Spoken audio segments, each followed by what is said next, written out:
చేశారు, మన ఎమ్మెల్యే అయ్యారు అనుకుంటున్నారు. ఆమె కాంగ్రెస్ పార్టీలో ఉండేటప్పుడు మీరు చూసుకోండి, రీజనల్ డైరెక్టర్ మహిళా శిశు సంక్షేమ శాఖ ఇప్పుడు చేస్తున్నారు కదా మంత్రిగా, ఆ శిశు సంక్షేమ శాఖ కూడా ఉత్తరాంధ్రకి రీజనల్ డైరెక్టర్ చేశారు. మరి అప్పుడు ఏం చేశారో మీరు అడగండి. అట్లేదు పదవి అనేది వచ్చింది 6 జిల్లాలు, ఇప్పుడు ఉత్తరాంధ్ర 6 జిల్లాలకు పదవి వచ్చింది. ఆ పదవిని బట్టి మరి మేదో చేయాలి కదా. అప్పుడు ఏం చేసాం కూడా అడగాలి మీరు. అట్లా అలాగే ఎస్టీ కమిషన్ అది కాంగ్రెస్ పార్టీలో ఉండేటప్పుడు ఇచ్చారు, స్టేట్ ఎస్టీ కమిషన్. విచిత్రం ఏమంటే పోటీ చేసిన నేను ఓడిపోయినాను, నాకు ఇవ్వాలి పదవి. నాకు ఇవ్వకుండా పదవులు ఎలాగ సాక్షక్యంగా తీసుకోవాలి మేము మంత్రి గారికి బాగా తెలుసు, అంత సాక్షక్యం ఉంది. నాకు ఇవ్వకుండా వాళ్ళకి ఇచ్చారంటే మీరు అర్థం చేసుకోండి, ఆ సాక్షక్యం శాతకంతరం మాలో ఉందన్నమాట. మరి ఎస్టీ కమిషన్ మెంబర్గా ఎస్టీలకి ఏం చేశారు? ఎస్టీ కమిషన్ మెంబర్ కూడా చేశారు కాంగ్రెస్ పార్టీలో, అది స్టేట్కి రాష్ట్రానికి. మరి ఏం చేశారు మరి నాకంటే మీకే బాగా తెలుస్తుంది. అలాగే టీడీపీలో ఎమ్మెల్సీ పదవి వచ్చింది 2017లో. మరి ఎమ్మెల్సీ అంటే 6 సంవత్సరాల పదవీ కాలం. ఎమ్మెల్సీ పదవీ కాలం అంటే 6 సంవత్సరాలు.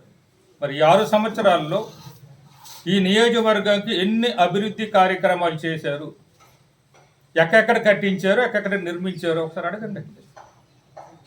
నేనే చేశానని చెప్తున్నారు కదా, విలేకరులకు మొత్తం చెప్పాలి కదా. పని ఎక్కడెక్కడ కట్టించారు, ఏ బిల్డింగ్ కట్టించారా, లేక చెక్ డ్యామ్ కట్టించారా, లేక బ్రిడ్జి కట్టించారా, లేక రోడ్డు తీసుకొచ్చారా, ఏం తీసుకొచ్చారు? ఎమ్మెల్సీ పదవి ఎమ్మెల్యే కన్నా 1 సంవత్సరం ఎక్కువ ఎమ్మెల్సీ పదవి కాలం.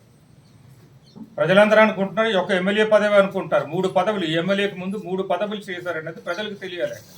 చాలామందికి ఇదే చెప్తున్నారు. మరి ఏబీ చెప్పకుండా, మరి ఏబీ చేయకుండా జీతం తీసుకుంటే అది అన్యాయం అవుతుంది కదా. మనకి జీతం తీసుకుంటాం, జీతం తీసుకుంటే ఎంతో న్యాయం చేయాలి కదా. ఎంతో కొంత జీతం తీసుకున్న దానికి ప్రజలకు ఎంతో న్యాయం చేయాలి, ఆ నియోజకవర్గానికి ఎంతో న్యాయం. మరి ఏం న్యాయం చేస్తారనేది చెప్పాలి. మరి కట్టవలసకి 16 లక్షలు బడికి శాంక్షన్ నేనే చేయించాను, ఎంఎన్ ఫండ్స్, డిఎంఎఫ్ ఫండ్స్.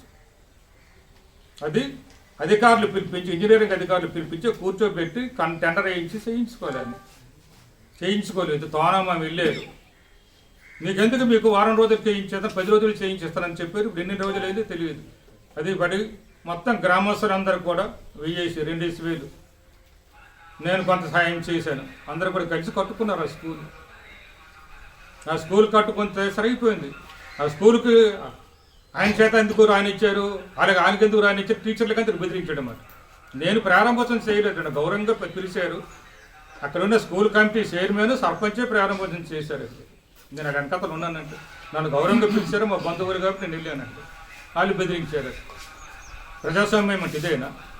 రెండవది 12వ తేదీ పేపర్, ఈనాడు పేపర్లో స్టేట్ ఎడిషన్ బ్యాక్ పేజీ చూడండి. 12వ తేదీ ఈనాడు స్టేట్ ఎడిషన్లోని ఈ 16 లక్షలు కూటమి ప్రభుత్వం శాంక్షన్ చేయించిందని రాయించుకున్నారు, విలేకరుని బెదిరించి. ఎందుకంటే విలేకరికి అధిక ఆధారాలు ఉండకపోతే రాయరు, ఎందుకంటే వాళ్ళకు కూడా సెల్ఫ్ రెస్పెక్ట్ ఉంటుంది. మేము ఎలాగ రాసి అడుగుతారని కదా. విలేకరు ఆధారంగా బెదిరించి భయపెట్టి 16 లక్షలు కూటమి ప్రభుత్వమే శాంక్షన్ చేయిందని ఏఈ చెప్పాడని, ఏఈ సత్యనారాయణ చెప్పాడని రాసింది. ఈ నెల 12వ తేదీ పేపర్, ఎప్పుడు 12వ తేదీ కాదు, బ్యాక్ పేజ్ చూడండి.